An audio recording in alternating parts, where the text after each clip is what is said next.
Bienvenue à tous dans votre série sur le bien-être sans clé pour vivre heureux. C'est vraiment étonnant. Au quotidien, je reçois des personnes qui ont un passé très très lourd, traumatisant, vraiment difficile, et qui pourtant arrivent très bien à s'en sortir, arrivent très bien à être heureux. Alors pour illustrer un petit peu cet exemple, je prends le cas du physicien Stephen Hawking, qui est mondialement connu à l'heure actuelle, qui a une maladie dégénérative très lourde, très handicapante, et pourtant ça ne l'a pas empêché d'avoir des enfants, de se marier, de voyager, d'avoir le prix Nobel, d'être reconnu mondialement pour ses talents, pour ses capacités. Donc même avec des événements très difficiles, cette personne a complètement réussi sa vie. Et à l'inverse, je rencontre des personnes qui ont a priori tout pour être heureux dans leur vie, et pourtant qui n'arrivent pas à être épanouies, qui n'arrivent pas à être bien au quotidien. Vous savez où est la différence? C'est très simple, ça ne dépend pas des événements qui arrivent, ça dépend simplement de l'histoire que l'on se raconte à partir de ces événements. C'est vraiment ça la différence, c'est ce qui est dans notre tête, c'est l'histoire qu'on va se raconter.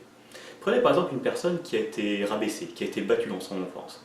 Elle peut se dire, oui c'est normal aujourd'hui que j'ai une vie difficile avec l'enfance que j'ai eue.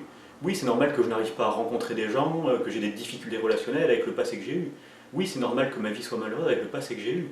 Elle peut se raconter cette histoire-là. Mais c'est très dangereux de justifier ses problèmes avec son passé. Si on justifie ses problèmes, on leur donne une bonne raison d'exister, on leur donne une bonne raison de se maintenir à ces problèmes. Donc au niveau de l'inconscient, on les ancre profondément ces problèmes. A l'inverse, une personne qui a vécu la même chose, qui a été rabaissée, qui a été battue, elle peut se dire « Oui, c'est grâce à ce que j'ai vécu là qu'aujourd'hui j'ai mis l'importance sur l'amour, sur le respect, sur la bienveillance. C'est grâce à ce que j'ai vécu qu'aujourd'hui je me suis construit une vie qui me convient. » Elle peut même dire « J'ai eu de la chance de vivre ça, j'ai eu de la chance de connaître cette maltraitance, parce que grâce à ça, j'ai vu ce qui était important pour moi, je me suis construit une vie qui était belle pour moi grâce à ce que j'ai traversé. » Vous savez, moi aussi j'ai connu mon lot de difficultés, un petit peu comme tout le monde, mais ma vie, je la vois de façon extraordinaire, simplement parce que ça me plaît de la voir de façon extraordinaire.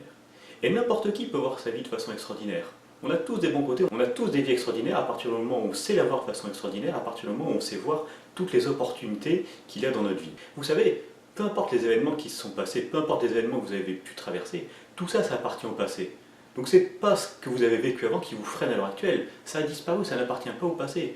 Vous ne pouvez pas justifier vos problèmes avec votre passé. Ça a disparu, ça n'existe plus depuis longtemps. La seule chose qui compte, c'est ce qu'il y a dans votre tête.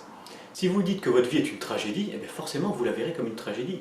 Si vous dites que votre vie est belle, vous la verrez comme belle. Racontez-vous une histoire qui soit belle de votre vie, de tout ce qui vous est arrivé, et automatiquement vous la verrez comme bien plus belle, comme heureuse cette vie. C'est ce que je vais vous inviter à faire aujourd'hui. Prenez un événement du passé qui a été un petit peu lourd pour vous, et cherchez tout ce qui est positif à retirer de cet événement, et construisez-vous une belle histoire à partir de cet événement. Et à chaque fois que vous y repenserez, vous repenserez à cette belle histoire que vous êtes créée à partir de cet événement. Voilà, je vous dis à demain pour une nouvelle vidéo, merci d'avoir regardé celle-ci, et surtout, créez-vous une belle histoire à partir de votre vie.